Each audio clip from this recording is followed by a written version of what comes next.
Welcome back to chapter 10. It's quite a long one, this one, so feel free to pause it halfway through and come back to it if you want to.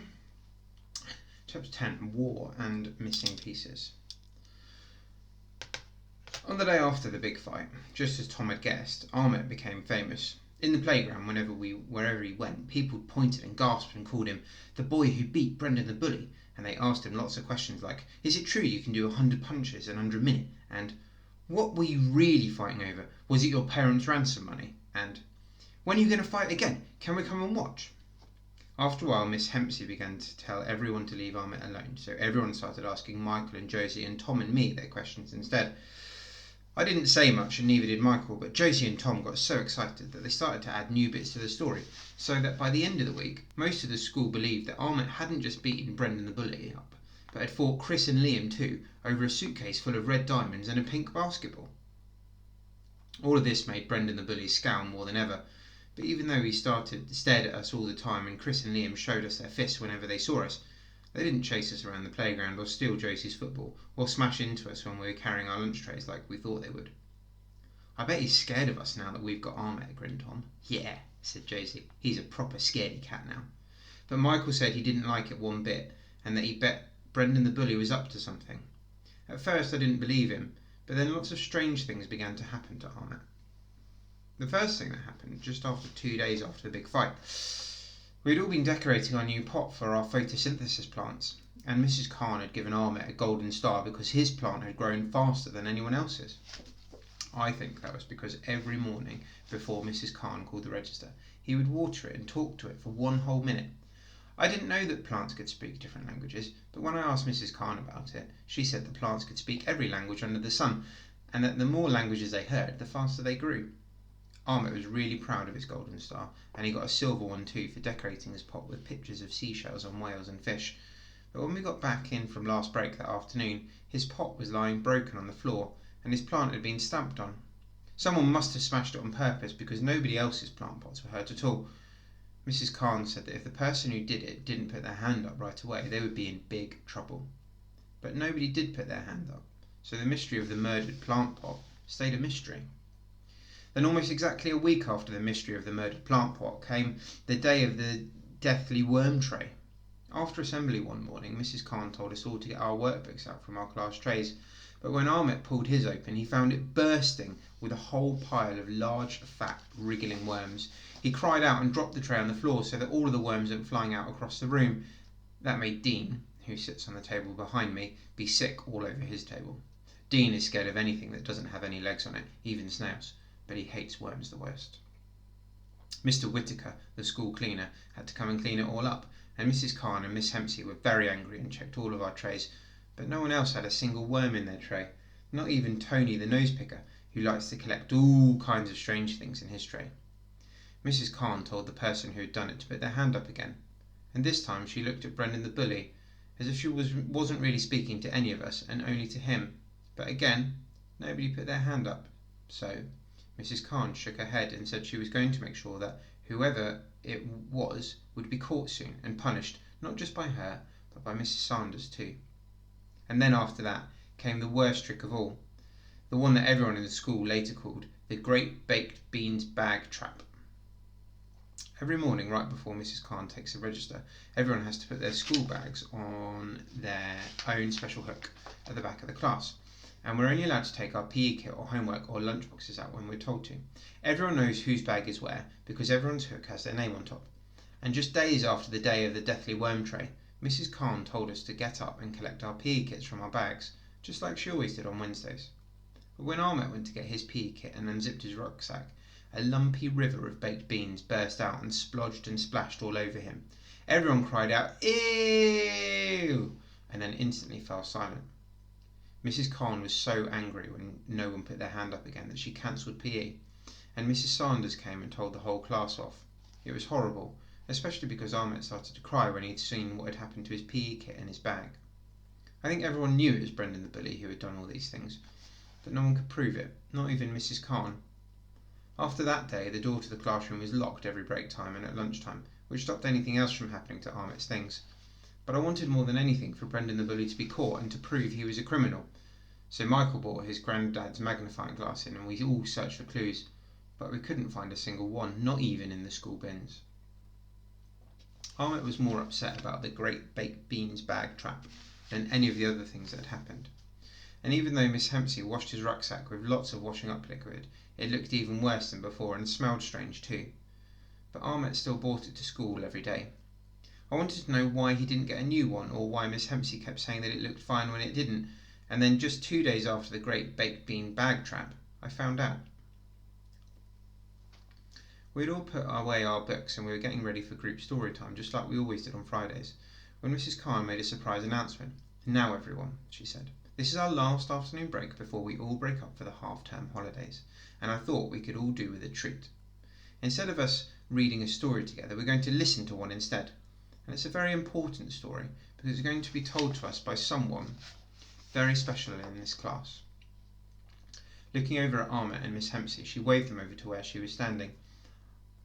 I didn't know it just then, but I was about to have nearly all of my original 11 questions answered in one go. We all turned around to watch Miss Hempsey as Miss Hempsey picked up a large pile of papers from the table and followed Ahmet to the front of the class. "I want everyone to listen extra carefully, and I don't want anyone asking any questions until after Ahmet has finished telling his story. Is that understood?" "Yes, Miss Khan," shouted the class. "Good." And leaning against her desk, Miss Khan smiled and said, "Ahmet?" Everyone shuffled in their chairs and sat up straight, waiting for Ahmet to speak. I wondered if he would tell the story in English or in Kurdish, but I was so excited I didn't really care. "Hello, my name is Ahmet. I am 9 years old, and I am a refugee. I come from Syria." As he said this, he pointed to Miss Hempsey, who held up a drawing showing a house and a tree and a car in front of some mountains, and in front of the car were 4 people labelled me, Mum, Dad, and Sister, and a cat. This was the drawing.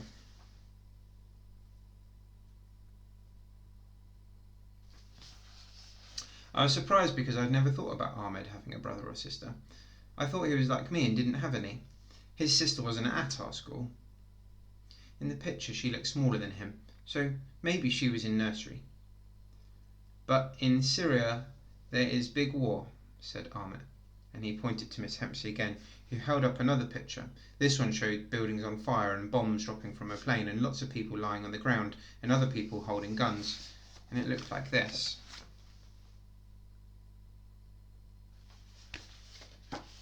Josie stopped chewing her hair and looked at me and then looked back at the drawing again, and from behind I heard someone whisper, "Whoa, he's seen a real bomb and a real gun."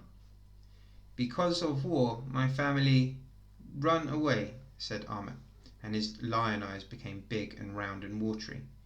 "We went on mountains and rivers and carry bags and cat."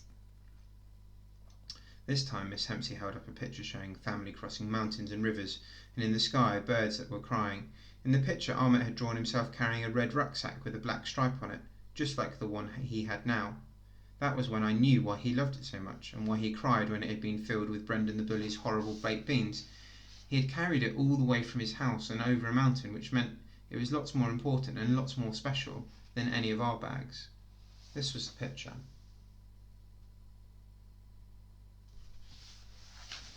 Then nowhere safe, so we get on boat on big sea.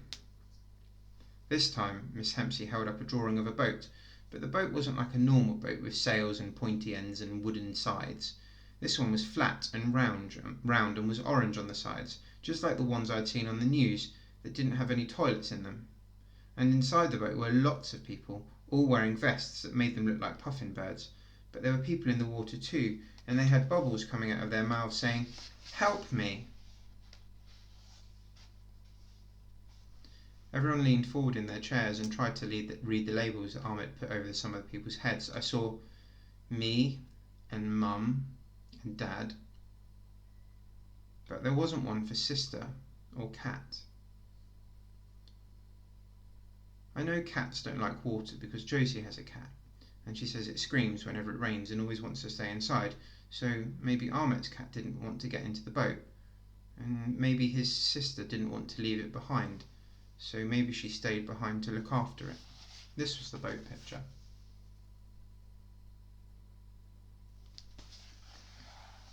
Then we are in another country called Greece, said Ahmet. We live in tent with lots of people who run away like me. They come from lots of country like Afghanistan and Pakistan and Eritrea.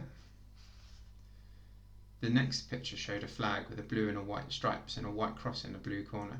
And next to it were lots of tents and people everywhere sitting next to fires and sleeping on the floor. In this picture, only the words me and Dad could be seen. Ahmet's mum must be sleeping inside one of the tents. This was the picture.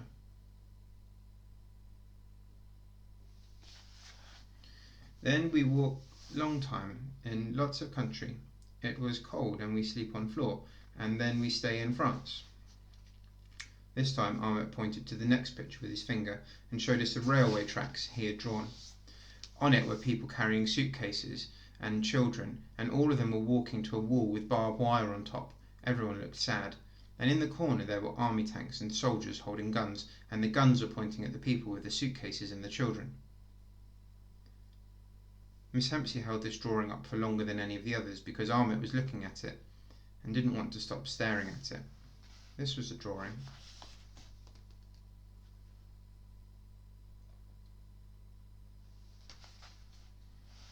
Then I come here and come to school. I like here. No bombs. It's safe and I like new friends and teacher and play football. Ahmet stood and stared at everyone and everyone stared back. Mrs. Khan blew her nose loudly and Miss Hempsey put the drawings down and gave Ahmet a hug. Thank you, Ahmet, said Mrs. Khan, standing up and putting a hand on his shoulder. Everyone, let's give Ahmet a huge round of applause for being so brave and sharing his story with us. We all clapped, but we didn't clap as loud as we usually do for stories, because I think we were feeling strange. I don't think any of us had ever heard a story like it before.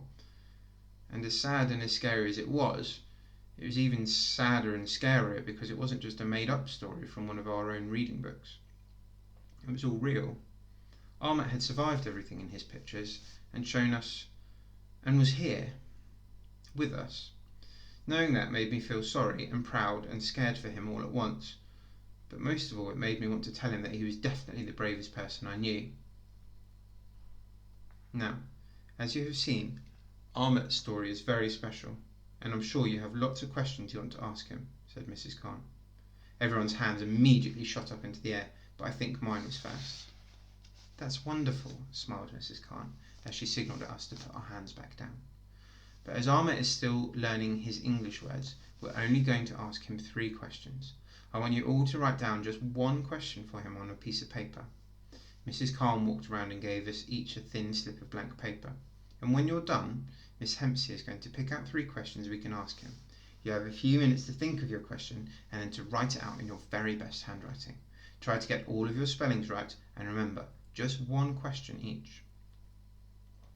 The entire class fell quiet as everyone grabbed their pencils, put their heads down and wrote out their questions. I had lots of questions that I wanted to ask, but I picked out the one that was most new and wrote that one out. After a few minutes, Mrs. Khan said our time was up, and Miss Hempsey collected all of the bits of paper. Everyone began to whisper to one another as Miss Khan and Miss Hempsey looked through our questions and either shook their heads or nodded. "What did you ask?" whispered Tom, turning around. "I asked why he didn't stay in Greece, because the weather's warmer there and they have more seaside places," whispered back Josie. "Oh, I asked how fast he had to run to get away from the bombs," whispered Tom. "Michael, what did you ask?" whispered Josie, leaning forward and poking Michael on the shoulder. "I asked if it was scary to be in the boat and if he was on it at night time," said Michael. "That's 2 questions," whispered Josie, shaking her head. Then she looked at me. "What did you ask?" "I asked what had happened to his cat and what his sister's name is," I answered. "Oh," said Tom, "but that's 2 questions as well."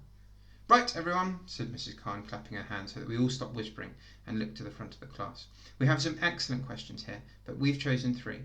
I'm going to say them in English, and then Miss Hempsey is going to translate both the question and answer for us. Right, the first question is, what did your mum and dad do in Syria? Miss Hempsey spoke to Ahmet in Kurdish, and he said something back. Miss Hempsey nodded, and then, looking at us, said, "Ahmet's father was a teacher, and his mother wrote for a newspaper." Everyone in class nodded, and we waited for Mrs. Khan to read out the next question. I crossed my fingers extra tight in the hopes that it would be mine. "The next question is, what did you like doing most before the war happened?" We waited for Miss Hempsey to tell Ahmet what the question was, and then the reply. "He liked to play football with his friends," answered Miss Hempsey, "and going to the park with his grandfather and eating kibbeh." She smiled at Ahmet. And before any of us could ask what a kibbeh was, she explained, "A kibbeh is a very special snack which is filled with mincemeat in the middle and covered with lots of delicious spices. It's very famous in Syria, and it looks like—" Miss Hempsey went over to the blackboard and quickly drew a shape. It looked like a small American football. "Is that the right shape, Ahmet?" she asked. Ahmet nodded. We all looked at each other and tried to imagine what an American football with mincemeat in the middle might taste like. As Mrs. Khan held up the last slip of paper, I decided to cross both my toes and fingers, but it didn't work, because then she said, "And the last question is, do you still sleep in a tent, or do you sleep in a house now?" When Ahmet heard this question from Miss Hempsey, he shook his head and said something. "No, he sleeps in a house now," said Miss Hempsey, "and he is happy because there is a toilet in it and hot water and food." As we all nodded to each other, Mrs. Khan put her arm around Ahmet and said, "Let's give Ahmet another round of applause, shall we?" This time, nearly everyone clapped much louder than before, and Michael even cried out, "Woo-hoo!" as Ahmet and Miss Hempsey went and sat back down, but I could see Brendan the bully mouthing "boo" and making a face as if something smelled, and Liam giving a double thumbs down. I looked back at Mrs. Khan and Miss Hempsey, hoping they had seen too, but they were busy looking at Ahmet. "Right, now everybody, before we leave today, I want you all to listen to me very carefully." Mrs. Khan clapped her hands once and waited for everyone to settle back down. "As I said, you all had some fantastic questions for Ahmet, and I'm very proud of you all for thinking of such interesting and thoughtful ones too. But," and here she looked at us with her eyebrows raised, which meant she was being extra serious and would be extra angry if we didn't listen to her, "I'm sure I don't have to tell you that running away from a war and leaving your home is a very hard thing to do, and it's especially hard when you have to try and put all the missing pieces of your life back together again, in a place that's new and strange to you." Then Mrs. Khan quickly glanced at me and Josie and Michael and Tom and said, "I know that some of you miss Ahmet when he's not allowed to go out to play, and I know all of you have lots of questions for him, but it's very important that he talks to people who know what he's been through and who can help him feel better, and it's even more important that they can ask him the kinds of questions you all want to ask him that you all want to ask him in a safe and secluded space first, before he's ready to speak to other people more. Okay?" Josie looked over at me, and I looked over at her, and at Tom and Michael looked over their shoulders at us. So that was what the seclusion was for. It was so that Ahmet could talk to people. "So," continued Mrs. Khan, "I want you all to promise me that you won't ask Ahmet any more questions about the war or about his family without asking me or Miss Hempsey first. Is that understood?" "Yes, Miss Khan," said the class as the bell for home time began to ring. "Good. Now, row one. Put away your things and off you go. Make sure you all have everything you need for your homework assignments for the half term, and I'll see you in a week's time." As we waited for our row to be called out, I looked over my shoulder at Ahmet and wondered what pieces he was still missing before he could put his life back together again. It was like a jigsaw, I thought. I hate doing jigsaws, even the easy ones, because I always get bored halfway through, and I couldn't imagine trying to do one that had pieces missing. I sure hoped that when he was running away from all the bullies and the bombs, Ahmet hadn't lost any of the important pieces on the way, and that, if he had, someone was helping him find new ones that were exactly the right shape and colours that he needed.